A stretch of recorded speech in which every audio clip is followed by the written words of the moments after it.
تھوڑا سا آگے بڑھیں گے. مجھے اب چونکہ یہ جو لائرز موومنٹ کے حوالے سے بات ہے نا یہ بھی دیکھنی ہے. دیکھیں 2007 میں ثاقب صاحب ایک اس وقت کا کانٹیکس تھا.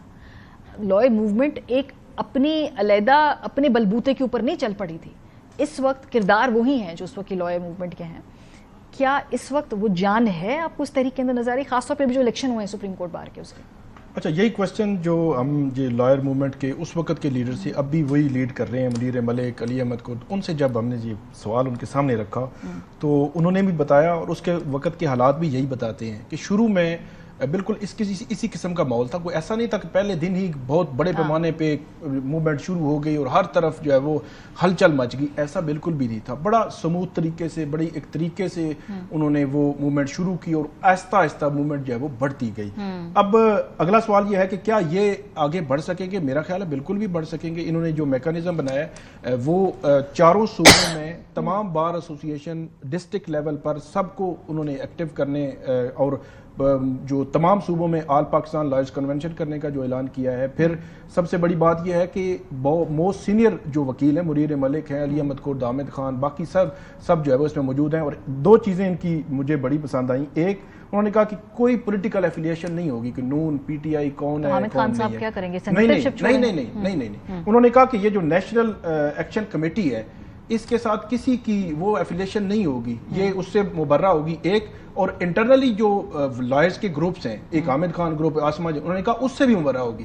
اب جو ریاست علی آزاد صاحب ہیں یہ دوسرے اعظم نذیر طارق صاحب جو گروپ ہے آسما, اس گروپ سے ہیں, تو وہ کہتے ہیں کہ اس گروپ کے بھی لوگ ہوں گے, اس کے بھی ہوں گے, کسی پولیٹیکل پارٹی سے بھی ہو سکتے ہیں, یہ کسی ایک پولیٹیکل پارٹی کی نہیں ہے. آج انہوں نے 4-5 گھنٹے جو بیٹھے رہے ہیں یہی فیصلہ ہوا ہے اور کسی کی چاپ نہیں لگے گی, کسی کی پالیسی نہیں ہوگی, کسی کی ہمارا انڈیپینڈنٹ ساری رائے ہوگی, انڈیپینڈنٹلی ہم جو ہے اس کو آگے بڑھائیں گے.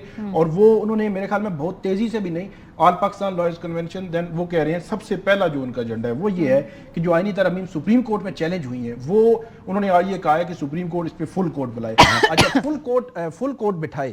اب فل کورٹ بٹھانے کے لیے جو لا آف لینڈ ہے اس کے تحت تو نہیں بٹھا سکتے, لیکن ان کا یہ کہنا ہے کہ جن ترامیم کو ہم چیلنج کر رہے ہیں وہی آئینی ترامیم کے تحت بینچز بننے ہیں, ساری چیزیں ہونی ہیں, تو وہی جو ہے وہ بینیفیشری ہیں, وہی سارا بنائیں گے, وہی سنیں گے. تو یہ کیسے ہو سکتا ہے؟ تو فل کورٹ بیٹھے, فل کورٹ اس کو ایگزامن کرے. اور اس کے بعد پھر ایک اور بات انہوں نے کی کہ ہم لائرز جوڈیشری کے ساتھ ہیں, جوڈیشری کو فرنٹ پہ آنا پڑے گا, جوڈیشری کو رول ادا کرنا پڑے گا کہ کوئی انڈیپینڈنس آف جوڈیشری کمپرومائز ہو رہی ہے. جی عمران, یہ جو پورا خاکہ پیش کر رہے ہیں ہمارے دوست ثاقب بشیر صاحب کہ اے پولیٹیکل ہوگا اور بڑا سٹرکچرل ہوگا, تیاریاں مکمل ہے, جوڈیشری کو لیڈ کرنا ہوگا, آپ اس پہ اگری کرتے ہیں کہ اس کے آثار نظر آ رہے ہیں؟ نہیں, میں اس بات سے تو ایگری نہیں کرتا کہ اس وکلا تحریک کے پیچھے پاکستان تحریک انصاف نہیں ہوگی. آج بھی جو سپریم کورٹ کی پریمیسز میں وکلا کے جن نامور شخصیات کا اجلاس ہوا ہے اس میں تحریک انصاف کی شخصیات وہاں پہ دیکھی گئی ہیں.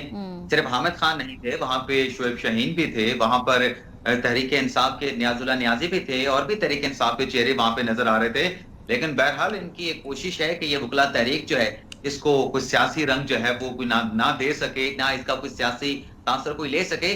لیکن یہ اتنا آسان نہیں ہوگا. لیکن میں اس سارے معاملے پر آنے سے پہلے ایک اور بات بھی کرنا چاہوں گا جو ہمارے ساتھی ثاقب بشیر بات کر رہے تھے. جو 26 آئینی ترمیم کا معاملہ ہے نا, اب یہ وکلا جو ڈیمانڈ کر رہے ہیں وہ فل کورٹ کی کر رہے ہیں.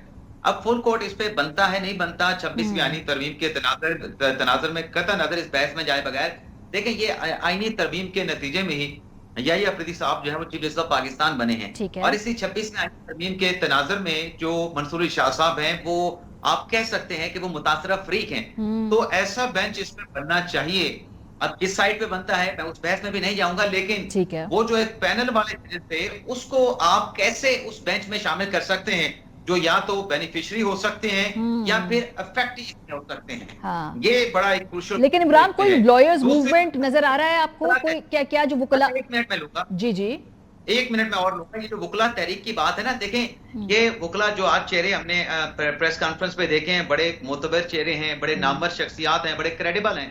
لیکن آپ ان کی اگر پچھلے چند دنوں کی تقریریں نکال کے دیکھیں تو اس میں سے کچھ چہرے آپ کو نظر آئیں گے جو سابق چیف جسٹس قاضی فائزہ کو ٹارگٹ کر رہے تھے, کرٹیسائز کر رہے تھے اور کہہ رہے تھے کہ ان کا دور کوئی اچھا نہیں گزرا.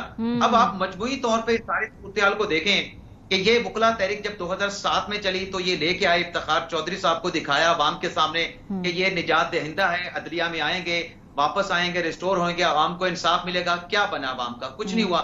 اب یہ کہہ رہے ہیں کہ قاضی فائسہ کے ساتھ بھی ہماری توقعات پوری نہیں ہو سکی. تو 2 مرتبہ تو یہ خود مد شناسی میں دھوکہ کھا چکے ہیں. ٹھیک ہے، تیسری مرتبہ ان کا اعتبار کوئی چلے ٹھیک ہے. آپ جو بات کہہ رہے ہیں کہ جی اس حوالے سے آپ کو کوئی لائرز موومنٹ نہیں آ رہی اس وقت، بہرحال دیکھتے ہی ہیں کہ آگے آنے والے دنوں میں کیا وہ مومنٹم اکٹھا کر پائیں گے اور کیا یہ پولیٹیکل موومنٹ ہوگی.